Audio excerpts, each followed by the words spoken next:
Saludos desde Miami, soy Ismael Cala, bienvenidos. Desde ya la invitación antes de presentar a María Corina a que nos envíen sus comentarios y preguntas a través de nuestras redes sociales, acá en Twitter con @CalaCNN, ya muchos lo hicieron, y en Facebook también con la misma clave CalaCNN. Pero antes usted y yo vamos a reflexionar. La visita del presidente de Colombia, Juan Manuel Santos, dejó un buen sabor de boca a los inversores y empresarios españoles interesados en invertir en condiciones de seguridad en Latinoamérica. Con un plan que definió como ambicioso, el presidente de Colombia, Juan Manuel Santos, invitó a los principales empresarios españoles a invertir en un país que está en su mejor momento, que quiere dar el salto al desarrollo y tiene un marco jurídico estable que le ofrece a los inversores seguridad a sus capitales, tal como lo describió el propio Santos. Lo hizo durante la visita diplomática que tuvo lugar en España los días 11 y 12 de abril, en los que se reunió con importantes empresarios de ese país,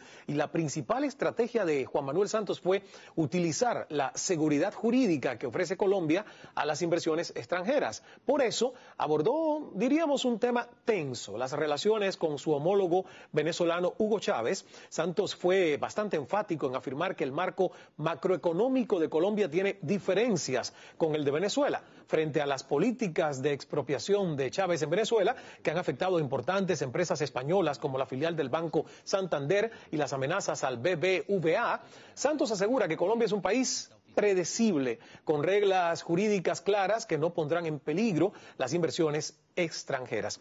Tenemos diferencias con Venezuela, dijo, por ejemplo, en la concepción de lo que significa la inversión privada y extranjera para el desarrollo de nuestros países. Santos, sin embargo, se ha referido en el pasado a Hugo Chávez, y yo creo que todos lo recordamos porque no es un pasado lejano, como su nuevo mejor amigo, con quien se ha reunido ya 3 veces en los 8 meses que lleva al frente del Estado colombiano.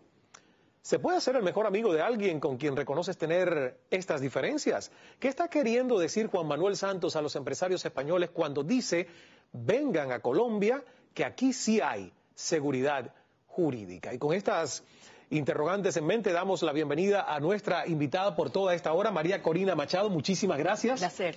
Qué apretón de manos. Es muy fuerte, me gusta eso, María Corina. ¿Cómo estás? Muy bien, encantada, muy agradecida con esta oportunidad. Nosotros también agradecidos con que parte de estos eventos que ha realizado por los últimos días en Estados Unidos incluyan esta entrevista exclusiva en Cala con CNN en español. Antes de hablar de muchos otros temas, ¿cuál es tu opinión sobre, digamos, estas declaraciones de Juan Manuel Santos, con quien nosotros teníamos la impresión de que obviamente ha habido un acercamiento después del gobierno de Uribe, el gobierno de Santos con el gobierno de Chávez, pero que ahora utilice las diferencias de seguridad jurídica para traer inversiones a Colombia y ponga, como digo yo, un poquito del dedo en la llaga con la seguridad jurídica en Venezuela? ¿Qué piensas tú? La verdadera amistad en la que yo creo y la que debemos fomentar es la de los pueblos. No puede haber un Estado, una nación en América Latina donde exista progreso y prosperidad, rodeada de vecinos, donde exista destrucción, violencia y empobrecimiento. Y la realidad es que Venezuela, en estos últimos 12 años, no solamente ha visto destruir su institucionalidad, sino la pobreza, la confrontación, la violencia se está acentuando cada día más. Pero en cuanto a términos de seguridad jurídica, ¿qué es lo que falta en Venezuela? O sea, ¿por qué un inversor extranjero en este momento, desde tu punto de vista, incluso dentro de la Asamblea Nacional de Venezuela, por qué un inversor tendría realmente un alto riesgo de ir a invertir en tu país? En Venezuela no tienen confianza ni los inversionistas extranjeros ni los venezolanos, porque hay un régimen que viola de manera sistemática la Constitución y las leyes. Una Constitución que es democrática, que establece el respeto al Estado de Derecho, a la propiedad privada, a la libertad de expresión, pero que de manera constante se ve atropellada. Por darte un ejemplo, en Venezuela más de 3,5 millones de hectáreas productivas han sido arrebatadas a propietarios, grandes, medianos y pequeños, sin ningún tipo de pago por parte del Estado. En Venezuela habían más de 14.000 empresas. ¿Pero no son tierras ociosas que se han puesto a producir? Las mejores tierras, las más productivas. Y esto es consistente y ha sido intencional. Y por eso es que es tan importante entender lo que pasa en Venezuela. Venezuela, los venezolanos estamos escogiendo entre 2 modelos. Un modelo que yo he llamado de sumisión, que quiere una sociedad de rodillas, donde el Estado toma todos los espacios, no solamente de la economía privada, pero también las universidades, los sindicatos, los gremios, los partidos, las organizaciones de la sociedad civil. Va reduciendo todo espacio de libertad para poder permanecer indefinidamente en el poder. ¿Qué ha ido haciendo? Le ha dado una apariencia de legalidad y de legitimidad. De legalidad cambiando la Constitución y las leyes, y de legitimidad recurriendo a 19 elecciones en 12 años. 19 elecciones. Elecciones que son cada vez menos libres, limpias y justas, y donde priva el ventajismo y la intimidación a millones de empleados públicos y venezolanos beneficiarios de programas sociales que se sienten perseguidos y observados por un Estado que tiene cada vez más poder. Tú hablas de dos modelos en Venezuela. Y yo estaba asociando, por ejemplo, que tú mencionas un modelo que es el comunismo a la cubana, y el otro sería el modelo de superación para Venezuela. ¿Qué cosa es el comunismo a la cubana desde tu punto de vista? Lo que ha promovido en Venezuela es, en primer lugar, una violencia terrible. En estos 12 años han asesinado más de 150.000 venezolanos, más de 1,5 millones de personas heridas con armas de fuego. Eso es 1 de cada 16 habitantes. A mí me decía un amigo que es defensor de derechos humanos hace unos días, María Corina, en las zonas más pobres de Caracas es más probable que un padre entierre a su hijo a que un hijo entierre a su padre.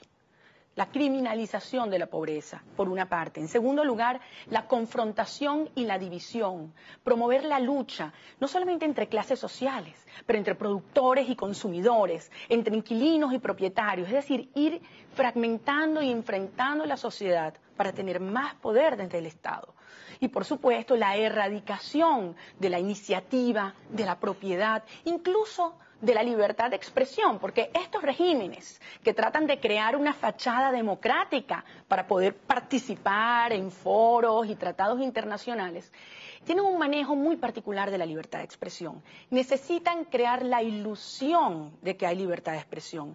Quieren medios que se autocensuren, desacreditarlos, aterrorizarlos, pero no silenciarlos. Necesitan cierta comunicación para poder decir que toleran el pensamiento crítico, cuando en el fondo persiguen periodistas, te imponen cadenas y por supuesto te cierran y te arrebatan medios de comunicación. No es la opinión, por ejemplo, de Maripili Hernández, a quien tuvimos también en este programa como invitada, y de otros periodistas, digamos, también venezolanos, que dicen que sí hay total libertad de expresión, porque en Venezuela, tanto en periódicos como en estaciones de radio, como en estaciones de televisión, la gente puede hablar y puede decir lo que piense sobre el gobierno y sobre el presidente Chávez, y que hay un flujo de insultos a veces abierto en los medios de comunicación. Entonces, ¿eso es o no es libertad de expresión? Yo te pregunto, ¿libertad de expresión es poder dar una opinión por algún medio o poder hacerlo sin el terror de que te va a salir costoso si no es políticamente correcto? Libertad de expresión es poder decir respetuosamente cómo disientes de quien ostenta el poder sin saber que vas a ser perseguido, estigmatizado por lo que acabas de hacer. Pregúntale a los decenas, a las centenas de periodistas en nuestro país que tienen denuncias abiertas al nivel de la Comisión Interamericana de Derechos Humanos, a los tribunales locales, lo que se siente ejercer el periodismo en Venezuela. Pregúntale a los miles de personas que han protestado en el país exigiendo sus derechos y que ahora hay más de 2.500 procesados. Personas de todos los sectores, gente muy humilde, gente que en algún momento incluso fue muy cercano, o que todavía lo es, al presidente, pero se han dado cuenta que quien eleva la voz para defender un derecho contrario a la política, a la misión del presidente Chávez en Venezuela, está sujeto a pagar un alto precio.